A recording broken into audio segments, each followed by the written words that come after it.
On this short quick video, I'm gonna show you how to fix Snapchat save in chat option. First thing, open the settings, go to the apps.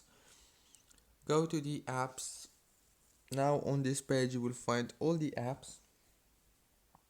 All what you have to do is wait a few seconds and then scroll until you find Snapchat. Click on it, click on force stop, and now click down here on storage.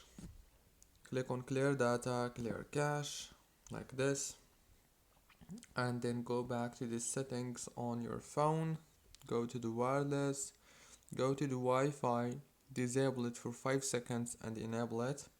And the last thing you want to do is go to the Play Store or the App Store and update Snapchat.